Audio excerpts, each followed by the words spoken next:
નમસ્કાર મિત્રો, શેર બજાર ગુજરાતી યુટ્યુબ ચેનલમાં તમારા બધાનું સ્વાગત છે. મિત્રો, તમે કોઈ સારા શેરમાં રોકાણની શોધ કરી રહ્યા હો અને એમાં પણ જો તમે સરકારી શેરમાં રોકાણ કરવા માંગતા હો તો આજે આપણે 7 એવા સરકારી શેર વિશે વાત કરવાના છે જેમાં બ્રોકરેજ હાઉસને આકર્ષક કમાણીના અવસર દેખાઈ રહ્યા છે. આ પીએસયુ સ્ટોક હાલમાં જ તેમના રેકોર્ડ હાઈથી 25 થી લઈને 50% સુધીના ઘટાડામાં જોવા મળી રહ્યા છે, પરંતુ હવે શેરમાં તેજી આવી જોવા મળી શકે છે. આજે આપણે 7 સ્ટોકની વાત કરીશું. એમાં એવા સ્ટોક છે જેમાં ઓછામાં ઓછા 10 બ્રોકરેજ હાઉસ કવર કરી રહ્યા છે અને એનાલિસ્ટ અનુસાર આ શેરોમાં તમને સારી કમાણી થઈ શકે છે. તો આ કયા 7 શેર છે એના વિશે આપણે તમામ માહિતી ડિટેલમાં જોઈએ.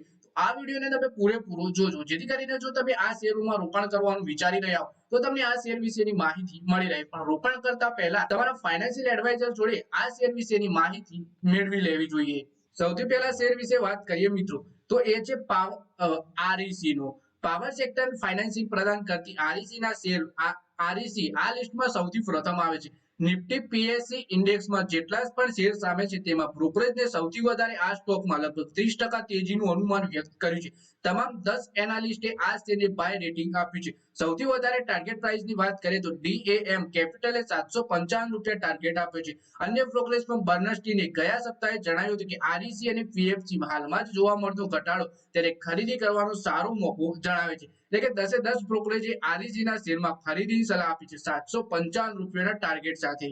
પછી મિત્રો બીજો શેર છે કોલ ઇન્ડિયાનો. દેશની સૌથી મોટી માઇનિંગ કંપની પર બ્રોકરેજ ફર્મનું અનુમાન છે કે આ શેર અહીંથી લગભગ 29% વધી શકે છે. મોર્ગન સ્ટેનલીએ આ શેર માટે 525 રૂપિયા ટાર્ગેટ સાથે કવર કરવાનો શરૂ કર્યો છે.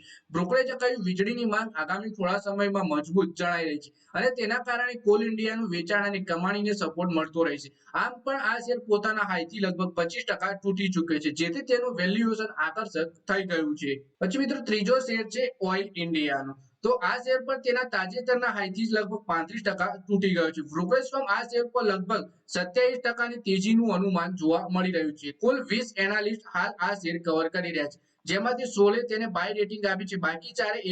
બાકી ચારમાંથી એકે હોલ્ડ અને 3 તેને વેચવાની સલાહ આપી છે. પછી મિત્રો શેર છે ઓએનજીસી નો. ઓઇલ એન્ડ નેચરલ સેક્ટરની આ એક દિગ્ગજ કંપની ઓએનજીસી અંગે બ્રોકરેજ ફર્મ સામાન્ય સહમતિ છે. આ શેર હાલના લેવલથી લગભગ 26% વધી શકે છે. નોમુરાએ જણાવ્યું કે આ કાચા તેલની કિંમતો $75 પ્રતિ બેરલની આસપાસ રહેવાનું અનુમાન છે, જેથી કંપનીને ફાયદો થશે. આ સ્ટોક લગભગ 29 એનાલિસ્ટ કવર કરી રહ્યા છે, જેમાંથી 19 તેને બાય રેટિંગ આપ્યું છે ઓએનજીસી ના શેરને.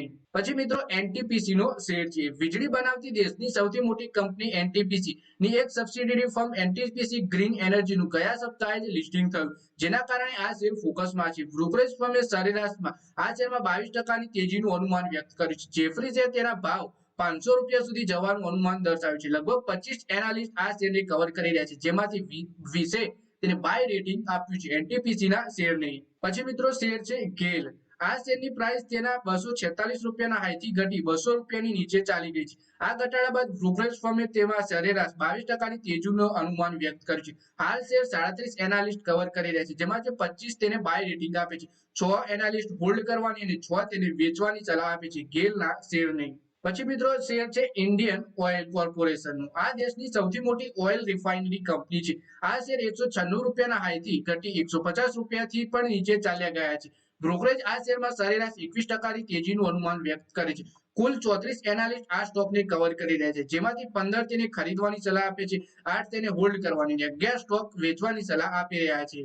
તો મિત્રો આ વિડીયોમાં આપણે 7 એવા સરકારી શેર વિશે વાત કરી જેમાં બ્રોકરેજ હાઉસ અનુસાર તમને સારી કમાણી થઈ શકે છે અને આ શેર તેમના રેકોર્ડ હાઈ લેવલથી 30 થી 50% ડાઉન સાઈડ ચલી રહ્યા છે, એટલે કે તમને ડિસ્કાઉન્ટ ઉપર શેર મળી રહ્યા છે. અને જ્યારે પણ સારા શેર ડિસ્કાઉન્ટ ઉપર મળતા હોય તો તમારે તેમાં ખરીદી કરવી જોઈએ, તો આગળ જઈને તમને ફાયદો થાય. ટૂંકા ગાળામાં તમને શાયદ નુકસાન થઈ શકે છે, પણ જો તમે લાંબા ગાળા માટે કોઈ શેરમાં રોકાણ કરવા માંગતા હો અને આવા ડિસ્કાઉન્ટ ઉપર શેર મળતા હોય તો ચોક્કસપણે તેમાં ખરીદી કરવી જોઈએ. તો મિત્રો આ વિડીયોમાં બસ આટલું જ. હવે મળીએ આવનારા વિડીયોમાં. ત્યાં સુધી વિડીયોમાં લાઈક કરો, કોમેન્ટ કરો અને વિડીયો પોતાના મિત્રો સાથે ફેસબુક, ઇન્સ્ટાગ્રામ, વોટ્સએપ બધી જગ્યાએ શેર કરો. શેર બજારની આવી જ માહિતી ગુજરાતીમાં જોવા માટે તમે ચેનલને સબસ્ક્રાઇબ કરી ઘંટી પર દબાવી દેજો.